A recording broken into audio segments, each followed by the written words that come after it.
going to rely a lot on that Hades. We'll continue that thought in just a moment as we take care of the ship callouts. I'll take red, you take blue. Ship number 1 is the Dirty Coraline, piloted by Hungover NG. It is a junker with a Hades front and a mirrored Gat mortar on the sides. Ship number 2 is Who Needs a Map, piloted by Steam Brains. It is a Mobula with a Hades up top. Oh no, they changed it? No, wait a minute. Hold up. Somebody changed in between the timer. I gotta alert the ref to that. It's an Artemis flak bottom and a flak. Maybe they didn't. I'll have to go back through the callouts later. Yeah. And a flak and a Banshee on the wings. Take it away. So ship number 3 is Poodle Moth, flown by Merwin. It has basically a watcher fish with a Gat on the right side and a Barking Dog Carronade. I didn't think I saw the Carronade. Never mind. It's just me. Fourth ship is Flying Flounder. It's a Mobula, captained by Captain Scrowbeard, and it is basically a Artemis Hades, standard with the Banshees we're just talking about. So. All right, and yeah, and I just alerted the ref that might have been the case. We're gonna take a look later at that. So. Yeah, so again, did not catch everything on that, so we will confirm later. But for right now, we'll go ahead and play out the match. Yep. And welcome to the opening round of Sunday Community Skirmish number 119. And already there's some talk about strategy going on in the live stream. They see that Dirty Coraline is already engaging Poodle Moth here. Yeah, and Flying Flounder, nowhere near the engagement right now. They're still moving in. Still moving in. A little slow, but those Hades not doing a whole lot right now. They're mostly hitting... Nope, now they're hitting the hull. So as long as those Hades are only hitting at about that clip, they're in no danger, the Poodle Moth. The Flying Flounder has... Oh, and there's the Bridge of Doom right there. Bridge of Doom picking up a couple of shots itself. Man, and every veteran, of course, knows about the Bridge of Doom right there. The cost of many a pilot. Actually, probably the side of my second favorite kill. Of course, the Tiger Uppercut into the Bridge of Doom. That is always a satisfying feeling right there. It is, and especially, you got to treat it as... You can't really see it. Well, depends on how experienced you are, and often you tend to miss it, or you don't pay attention. Yeah. Just hit into it, and your enemy takes advantage of it. Exactly. So it's definitely a very interesting aspect of this map. Indeed. Looks like red is going to reposition here. Looks like the Mobula is looking to get into a very hard cover right now. Poodle Moth trying to move up, but they are Watch-A-Fish. Watch-A-Fish, of course, good at close range. However, if it stays at this range, they're going to be very irrelevant at that range. I mean, they're way too far out. A little bit of tar going out from the Dirty Coraline. Looks like they're going to try to use that tar as a way to disguise what they're trying to do here. Ooh, very, very, very sneaky right there. They were hopefully trying to get... Oh, the bait! Look at that! That tar cloud baiting them in. Oh, they thought they were going to go behind cover, and they go the other way. That means the Mobula might try a pincer here. Yep. That is a sneaky play. Yeah, definitely a sneaky play, and also a risky one if you think about it. It is. Now you're away from your ally, and if they charge in the Dirty Coraline, there is almost no chance the Mobula can reposition. Well, there is a good chance. Yeah, they can. They're still a mid-range Mobula. Don't think that they can't. The only question is going to be if they go all in on the Dirty Coraline, then Who Needs a Map will have to move out of cover. So if they take out their ally, Who Needs a Map is going to be wide out in the open. Meanwhile, the Dirty Coraline looking to flank here. They are definitely looking to flank, and they're moving in. And here we go. Here's the first engagement of SCS number 119 as the Watch-A-Fish unloads on the Dirty Coraline, not picking up many guns. That balloon doing most of the work, blocking the Watcha. Or at least blocking the angle of the Watcha. Dirty Coraline appears to be moving towards the Flying Flounder, and in fact, a good Hydro into that. Still a very curious decision to go with the Hades up front. Very curious to see. I'd love to be a fly on the wall to see what they were thinking on that one. However, a tar comes out, but the Watcha gets him first. Yep. And the interesting about Hungover NG, this is one of his classic builds, and I've seen that a lot, and it's quite effective in its own way. clearly not the meta, but definitely he has used that build a lot, and he's quite effective with it. Indeed. You can see his interesting style of flying, with the tars and trying to get around and flanking. Risky in my opinion, but well, that is a lot of hydro use coming from the Junker as well. Very reliant on that. If I were blue side, I would be taking note of that. And I would be looking to say, you know what, guys on the Hades, whoever my gunner is, I'd be saying, you know what, forget the hull, go after the balloon. Balloons, and then just park them. And then it's one of the things that he's doing right now, as you can see from the Hades gunner on the Coraline, that he was going specifically for the balloon of the goldfish as well. Yes. Making sure he's got that Hydra advantage. There's the tar again. Yep. Looks like he's going right back to the tar. However, the goldfish is ready for it, and they get out of the tar with no damage whatsoever. Meanwhile, the Who Needs a Map has been hull broken, but not much danger right now. Yeah, and this might be a very good opportunity for Blue to go straight they're doing for it. a 2v1. Yeah. They're doing it right now. They're doing exactly what you called for. They're going for the Mobula. Mobula trying to hydro juke out of the arc of the Hwacha there. They're trying to moonshine into it as well. Here comes a potential drop as well. Are they going to shoot? Oh, there goes the Hwacha. They do not have shoot vent. And they're going to no, they don't. Bridge. Yeah, they do not have shoot vent, so they had no option there. Yeah. Dirty Coraline is back into the engagement, however. And this is where it's going to be very difficult for the Mobula at close range like this. Oh, the Hwacha comes out on the Dirty Coraline. Looks like they're switch things up. Flying Flounder gets out of the way though. Who Needs a Map? His hull and balloon broken, so he's out of the fight for a little while. Yep. Also, looks like perma. Yeah. Looks like the Junker took out. Oh, that tar really hitting the Who Needs a Map. Yeah, and the Flying Flounder, but the Flying Flounder's okay. He's okay. 15 minutes left here, so that means 5 minutes have gone by so far. And a Hwacha going out, not picking up really enough guns there. That's hard to... Well, then again, they already had 2 down, so... No engines picked up on that Hwacha. That's unfortunate. They still have both turners up on the Dirty Coraline. So they are still functional at this point. Another tar goes out. Those tars are not very effective just yet. They're not taking out components. They're not really harassing the goldfish. The tar basically has a deploy range as well, if you think about it. If they're too close, you can actually go inside the tar deploy. So you need to make sure you have a little bit of distance before you deploy that tar. Otherwise, you're just burning your own engines for no reason whatsoever.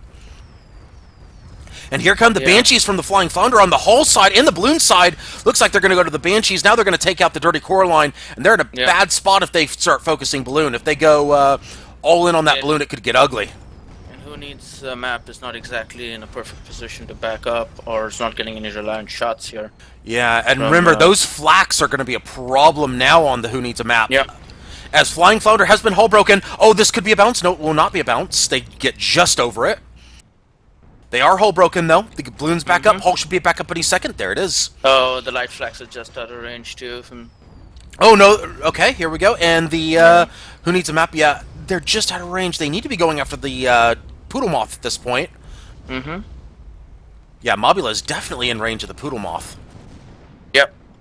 I just saw some flag shots after the Dirty Coraline let some Hades on towards Flying Flounder, but guess they were out of range. They might be trying to push the Flying Flounder back or keep him out of range. However, that's not really effective considering that the Flying Flounder has superior range over the Who Needs a Map. Oh, I don't know. Oh, there's a hull break on the Who Needs a Map.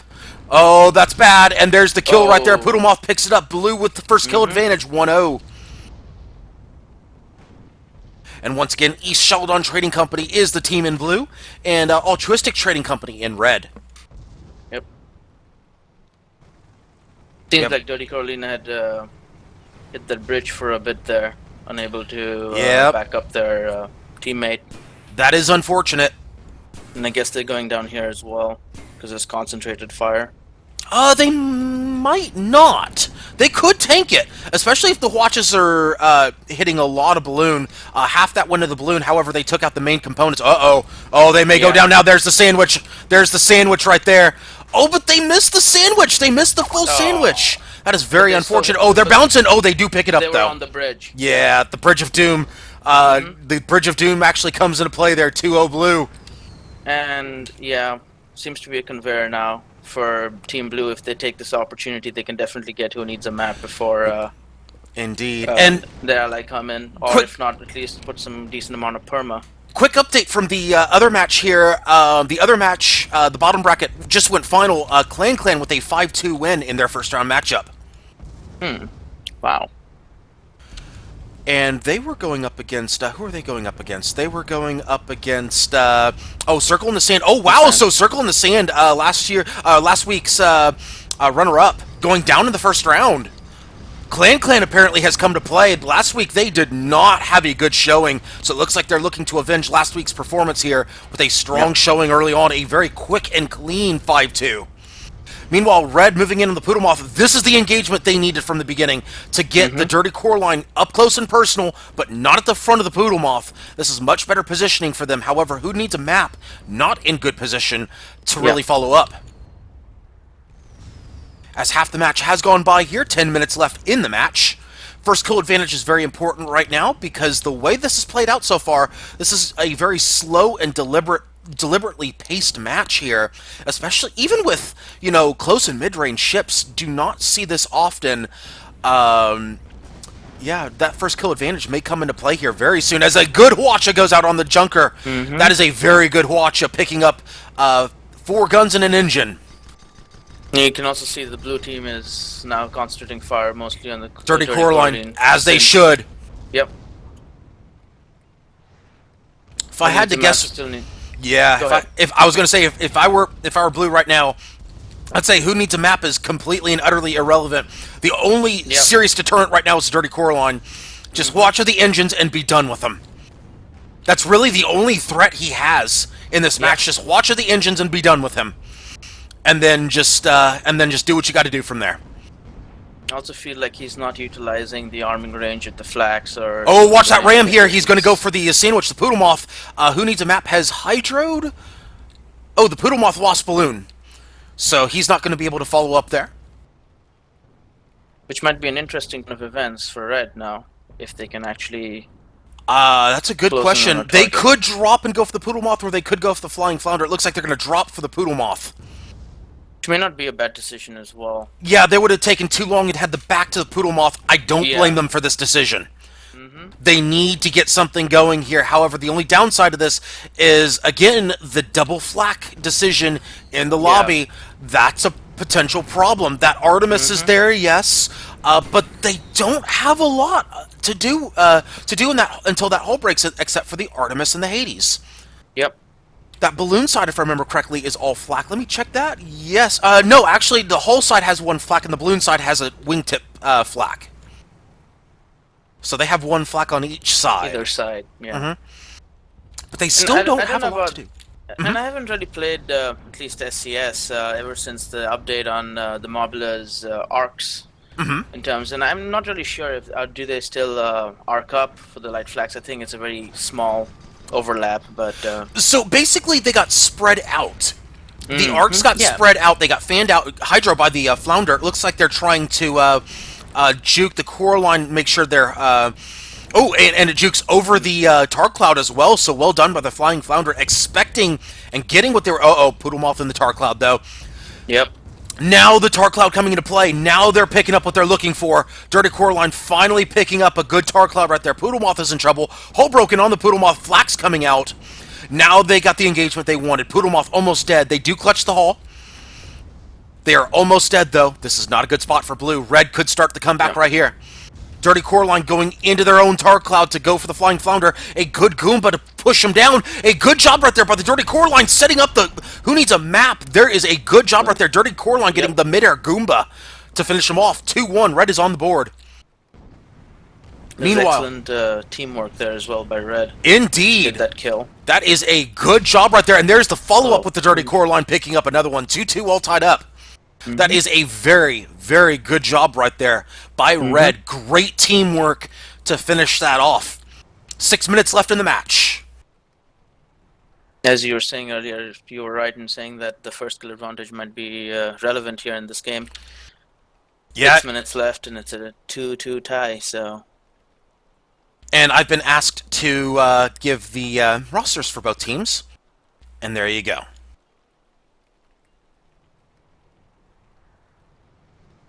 So hopefully that will show you who's on which side. As a reminder, for those of you just tuning in, Eschaladon Trading Company is blue, Altruistic Trading Company is red. Also, blue has first kill advantage, and a pause has been requested. It seems that red And it has been granted.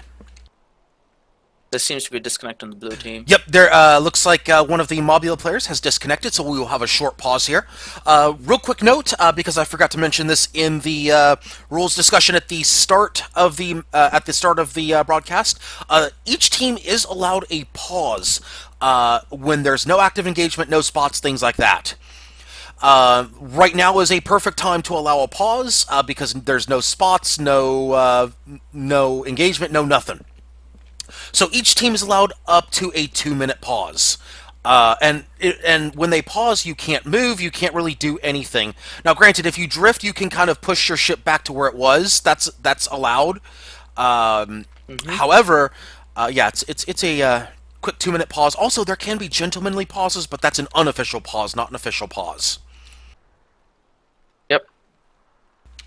Especially in this map, a little bit of drift cancellation is quite normal. Now, so there will be minor movement. Yeah. Now, on an official pause, the timer does not run. So it looks like he is back. Let's do a quick check here. There you go. And the pause has been officially lifted. And there we go. So the timer has resumed. Match back underway here. 4 minutes and 30 seconds left in the match. Now, my expectation is that the timer did not run during that pause. At least that's what I have, or at least that's what I'm being told right now, so that's good. I hope so. So the official pause happened when there were 4 minutes, 30 seconds left, roughly, so. All right, so yeah, that first kill advantage is going to be very important, considering this is not going to go 5 to 5. Red side really needs to pick up a kill here. Remember, they did not get first blood. So they're at a severe disadvantage with these hull amounts here. You've got who needs a map at about 30%. You've got Dirty Core Line at 50. This is not good for them. This is not a good situation. Yeah, and they have to pick up a kill. They tend to be aggressive at this point in time of the game if they do not have that first kill advantage. But it surprisingly seems to go away from. Yeah, they need to. Yeah, they may be looking to do something here where they wait until it's very close to overtime, then make the engagement happen, and then try something from there. Maybe they're looking to do that. I don't know. That's a possibility, especially with their low perma-holes. They could also hope that blue comes into their spawn. However, blue would be very foolish going towards their spawn area. There's just not a lot of options available for red with 3 minutes left. However, the spots are out. Yeah, spots are out, and Hades starting to go out on the Flying Flounder. This is a tough call if you're red. There's not a lot of options in play here. Oh, Hydro into the Hades. That's an interesting call. Very surprising to go ahead and force the Hades on the Who Needs a Map. Then again, on the Who Needs a Map, the Banshee is on, or excuse me, the Artemis. No, that was on the Balloon side, so that was an interesting choice there. Yep. Although they really did need to get that Artemis into arcs, though, so that's a possibility. 2.5 left to go. Your blue side's focusing on Who Needs a Map, while the red are trying to focus on the Flying Founder, so the Dirty Core Line is also coming in towards blue, and blue is backing off. Yeah, and blue... Just unexpected at this stage. Yeah, this is not necessarily a bad decision. In fact, this is a great decision by blue here. Back up, force red out of their spawn, because if they take one death... Oh, watch the Flying Flounder. Okay, there you go. Yeah, this is a necessary move by red. They have to move up. 2 minutes to go. Red has to move up. They don't have a choice. They have to play aggressive despite having a Junker. Despite having a mid-range Mobula. They have to get aggressive here. They have no choice because of first kill advantage. This is what I said, you know, hey, it could come into play. Now is when it comes into play. This affects all the strategy, all the old strategy of, hey, you have to be a control type build. Guess what? You can't control. You must go aggressive here. As a Hwacha comes out on the Dirty Core Line. Only one gun, one engine. Red has a chance. They might have a chance to make this engagement engagement count with that bad Hwacha. Dirty Core Line moving in on the Flying Flounder. Poodlemoth going in on the Dirty Core Line. Looks like they're going to focus the Core Line as they're the ones who moved in. Hwacha goes out. Oh, that is a brutal Hwacha, but they missed half of it. But they also got the tar cloud out. So yeah, they got the side engine, so that means that there will be very little tar coming out of that Dirty Core Line. However, the Flying Flounder has been hull broken. 1 minute to go before overtime. There will be overtime in this situation. There will be an overtime. Flying Flounder appears to be the focus for Red. However, who needs a map? Hull broken. Flying Flounder, hull broken. There goes the Mobula for Red. 3-2. However, the engagement is still on. If Dirty Core Line picks up 2 kills here, they can still win it. However, Dirty Core Line at 50% perma. That Hades going out on the Flying Flounder. No, there's still overtime. Oh, quite the ram there. Yeah, that's a good. Oh, there's a sandwich in play. There's a sandwich in play. Oh, but they run into the... They run into... Oh, that's going to do it. Oh, that's going to do it. 30 seconds left. 30 seconds left. 30 seconds left. Yeah, that should do it right there. 4-2 blue. That should do it. That's definitely game. That should be game. Who needs a map will not be back in engagement range in time. Yep. They're burning moonshine to try to get overtime, but it won't matter. It won't matter. They have to put the Hades shots out, and blue is looking to... oh, that's it. That's the call. That is it right there. Yeah. Yes, blue was able to pull it out at the end. They were able to get the engagement they were looking for. Red just, again, curious decision on that Mobula. Curious decision. I mean, I understand the Hades on the Junker, but the Hades on the one of the Junkers is a very surprising choice. Because, again, with that, it's very difficult to get guns and arcs going Hades and then Gap Mortar. I don't think I saw a single mortar come out of the Junker. Well, yeah. I mean, I've seen that build before, and usually it's the Hades, and until it's a really close combat, it's the Gap Mortar, but primarily the Hades and the Tar is what Hungover NG would like to use in most of his games, with a mid or a